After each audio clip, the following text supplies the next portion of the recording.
Travellers. నేనైతే north గోవాని ఏ సీక్వెన్స్‌లో సందర్శించానో ఇక్కడ మ్యాప్‌నైతే ఇస్తున్నాను.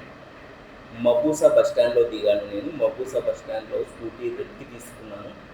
మపూసా బస్ స్టాండ్ నుంచి కోకో బీచ్‌కెళ్ళాను. ఫస్ట్ మ్యాప్‌లో చూసుకున్నాను ఎక్కడి నుంచి ఎక్కడికెళ్తే కన్వీనియంట్‌గా ఉంటుంది అని చెప్పేసి. ఫస్ట్ కోకో బీచ్‌కెళ్ళాను. అక్కడ బోట్ జర్నీ బాగుంటుంది. తర్వాత వీడియోలో మీకు బోట్ జర్నీ గురించి ఏం చూడాలని చెప్తాను. కోకో బీచ్ నుంచి లోయర్ అగోడా ఫోర్ట్ నుంచి ఖండోలియం బీచ్ నుంచి కాలంగూట్ నుంచి బాగా బీచ్, అలా ఒక సీక్వెన్స్లో అయితే విజిట్ చేశాను. ఈ వీడియో మీకు లోయర్ అగోడా ఫోర్ట్ గురించి ఉంటుంది. ఇదే నేను తీసుకున్న స్కూటీ. నేను తీసుకునేసరికి చాలా స్కూటీస్ అయితే అయిపోయాయి, అందుకే ఇలాంటి స్కూటీ ఇచ్చారు నాకు. మొదటగా నేను గోవా మ్యూజియంకి అయితే వెళ్ళాను, మపూసా బస్ స్టాండ్ నుంచి. ఇక్కడ చూడొచ్చు, ఇదే గోవా మ్యూజియం. ఇది ఒక ప్రైవేట్ మ్యూజియంలో టికెట్స్ ఎక్కువగా ఉంటాయని అక్కడికి వెళ్ళిన తర్వాతే నాకు అర్థమైనది. ఎందుకంటే ఇక్కడ ఎంట్రీ టికెట్ 400 అని చెప్పారు.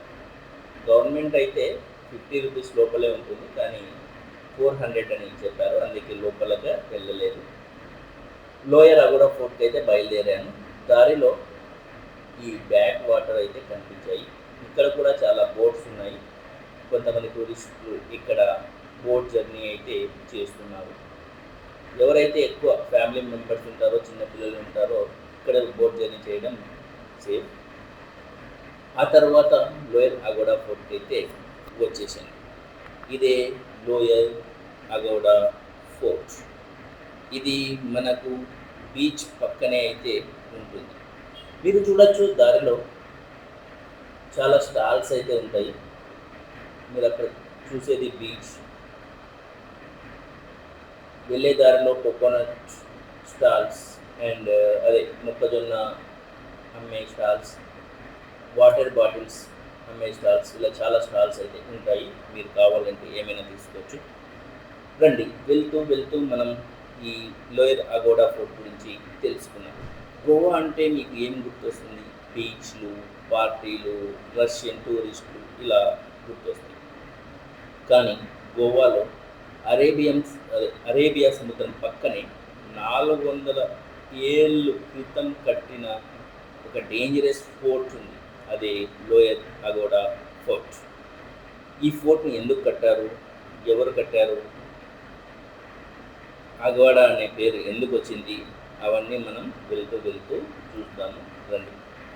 బీచ్ అయితే చాలా అద్భుతంగా ఉంది, చాలా ఆహ్లాదకరంగా ఉంది. ఎండాకాలమైన ఎండ అయితే ఏం లేదు. చాలా ఎన్విరాన్మెంట్ చాలా కూల్గా అయితే ఉంది. ఇప్పుడు మనం ఉన్నది గోవాలోని సింక్వేరియం బీచ్ దగ్గర. ఇదే సింక్వేరియం బీచ్. ఈ సింక్వేరియం బీచ్లో కూడా టూరిస్టులు అయితే ఉంటారు. ఆ సింక్వేరియం బీచ్ పక్కనే మనకైతే లోయర్ అగోడా ఫోర్ట్ అయితే ఉంటుంది. ఈ సముద్రం అరేబియా సముద్రం. గోవాలో మనకు ఉన్న సీ పేరు అరేబియా సముద్రం. ఇప్పుడైతే మనం ఇన్స్టాగ్రామ్ రీల్స్, యూట్యూబ్ వీడియోస్, ఇలాంటి చాలా వీడియోస్ అయితే తీసుకుంటున్నాం. కానీ అప్పట్లో ఇక్కడ పెద్ద నౌకలు అయితే తిరిగేవి ఈ ఫోర్ట్ దగ్గర. ఈ ఫోర్ట్ని పోర్చుగీస్ వాళ్ళు నిర్మించారు. గోడ మీద నడుస్తూ ఉన్నాను నేను. బయట అయితే చాలా బాగుంది, కానీ లోపలైతే గుండెలు జారిపోతున్నాయి, ఎక్కడ కింద పడిపోతాను అని. కానీ యూట్యూబ్లో మంచి వీడియోస్ రావాలని చెప్పి ఇలా పైన గోడ మీద నడుస్తూ ఉన్నాను. ఈ ఫోర్ట్ని పోర్చుగీస్ వాళ్ళు కట్టించారు. ఫోర్ట్ని 1612లో కట్టించారు. గోవాను రక్షించడానికి. అప్పట్లో గోవాలో పోర్చుగీస్ వాళ్ళు వ్యాపారం చేసేవాళ్ళు. గోవాని రక్షించడానికైతే ఈ భారీ కోటను నిర్మించారు. అప్పట్లో డచ్ వాళ్ళు, మరాఠా వాళ్ళు గోవాపై దాడులు చేసేవాళ్ళు. ఆ దాడుల నుంచి రక్షించుకోవడానికి, సముద్రం వైపు నుంచి వచ్చే శత్రువుల్ని అడ్డుకోవడానికి పోర్చుగీస్ వారు ఈ కోటను అయితే కట్టారు. మన ఇంట్లో గేట్ పెట్టుకోవడానికి కూడా 3 నెలలు డిస్కషన్ జరుగుతుంది, కానీ వీళ్ళు నేరుగా సముద్రం పక్కనే ఒక గోడలాగా ఫోర్ట్ని కట్టేశారు. ఇప్పుడు మనం అగ్వాడా అనే పదం ఎక్కడి నుంచి వచ్చింది, ఎలా వచ్చిందో చూద్దాం.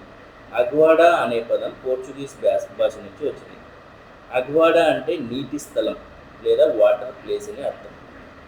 వాటర్ పక్కన కట్టారు కాబట్టి, అదే నీటి స్థలం పక్కన కట్టారు కాబట్టి దీన్ని అగ్వాడా ఫోర్ట్ అని అంటారు. ఇది పోర్చుగీస్ పదం నుంచి వచ్చింది.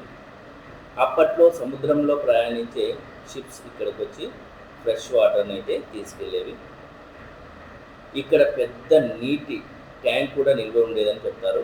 దాదాపు 23 లక్షల గ్యాలన్స్ నీటిని అయితే అక్కడ స్టోర్ చేసేవాళ్ళంట. సముద్రం అయితే భయంకరంగా ఉంది. చూడొచ్చు మీరు, అలలు, పెద్ద పెద్ద అలలు అయితే వస్తూ ఉన్నాయి. ఇది మనకు లోయర్ అగౌడా ఫోర్ట్. అప్పర్ అగౌడా ఫోర్ట్లో మనకి జైలు, లైట్ హౌస్ అవన్నీ ఉంటాయి. ఇది సీ లెవెల్కి చాలా దగ్గరగా ఉంటుంది లోయర్ అగౌడా ఫోర్ట్. ఈ వాల్స్ చూస్తే, ఇక్కడ నేను వాల్ మీద నిలబడి ఉన్నాను కదా, ఈ వాల్స్ అయితే చాలా మందంగా ఉన్నాయి. మీరు చూడొచ్చు, బలిష్టంగా మందంగా ఉన్న వాల్స్ని అయితే చూస్తున్నాము. రండి అలాగే ముందుకు వెళ్తూ మిగతా డీటెయిల్స్ని అయితే చూద్దాము. ఇక్కడ అరేబియా సముద్రం వ్యూ అయితే నెక్స్ట్ లెవెల్. గోడ పక్క నుంచి నేను వీడియో తీసుకున్నాను. ఎంత అద్భుతంగా ఉందంటే చూడ్డానికైతే 2 కళ్ళు సరిపోవు, అంత అద్భుతంగా ఉంది. మెయిన్ నాకు ఫోర్ట్ కంటే ఈ వ్యూ బాగా నచ్చింది, సీ వ్యూ బాగా నచ్చింది. చూడొచ్చు మీరు, చాలామంది అయితే ఫొటోస్, వీడియోస్ అన్నీ తీసుకుంటున్నారు. ఇక్కడ నిలబడి స్లో మోషన్లో నడిస్తే మనకు మనమే హీరోలాగా ఫీల్ అవుతాం. కానీ కెమెరా ఆఫ్ చేస్తే మనకు చెమటలు మాత్రం పడతాయి. కెమెరాలో ఉన్నాను కాబట్టి కొంచెం అలా చేస్తున్నాను, గుండెలు జారిపోతున్నాయి, ఎక్కడ కింద పడిపోతామో అని చెప్పేసి. అప్పట్లో ఈ ఫోర్ట్లో కెనాన్స్ కూడా ఉండేవంట. శత్రువుల షిప్స్ వస్తాయి, ఇక్కడ కెనాన్స్ ద్వారా అటాక్ చేసేవాళ్ళు శత్రువుల షిప్స్ మీద. అంత శత్రువులను నాశనం చేయడానికి అంత బాగా అయితే ఈ ఫోర్ట్ కట్టారు. ఆ ఫోర్ట్ తర్వాత ఫోర్ట్ పక్కనే ఉన్న బీచ్లోకి అయితే వచ్చేసాను. ఇదే సింక్వేరిమ్ బీచ్కి నెక్స్ట్ ఫోర్ట్ తర్వాత మీరు డైరెక్ట్ సింక్వేరియం బీచ్కి అయితే రావచ్చు. సింక్వేరియం బీచ్లో అయితే గేమ్స్ అలాంటివి ఏం లేదు, కానీ కొంతమంది టూరిస్టులు అయితే విజిట్ చేయడానికి, ఫోర్ట్ పక్కనే ఉంటుంది కాబట్టి విజిట్ చేయొచ్చు. అంత పెద్ద బీచ్ అయితే కాదు. ఇలా స్ట్రైట్ వెళ్తే అలానే కాలందూర్ బీచ్, బాగా బీచ్ అవన్నీ వస్తాయి. కానీ మనం నడుచుకుంటూ వెళ్ళలేము, చాలా లాంగ్ ఉంటుంది, అందుకే స్కూటీలో అయితే వెళ్ళాలి. నేను ఫస్ట్ మీకు సీక్వెన్స్ ఇచ్చే కదా, మీరు ఆ సీక్వెన్స్లో వెళ్ళాలనుకుంటే వెళ్ళచ్చు. మీరు ఇంకా రీసెర్చ్ చేసి ఇంకా మంచి సీక్వెన్స్ మీకు దొరికితే అలా కూడా వెళ్ళచ్చు. చూడొచ్చు, ఇదే సింక్వేరియం బీచ్, చాలా ఆహ్లాదకరంగా ఉంది. ఓకే ఫ్రెండ్స్, ఇది గోవా పార్ట్ 2 వీడియో. నెక్స్ట్ పార్ట్లో మిగతా బీచెస్, నార్త్ గోవాలో ఉన్న మిగతా ప్లేసెస్ అయితే చూద్దాం. లైక్ చేయండి, సబ్స్క్రైబ్ చేయండి. Thank you.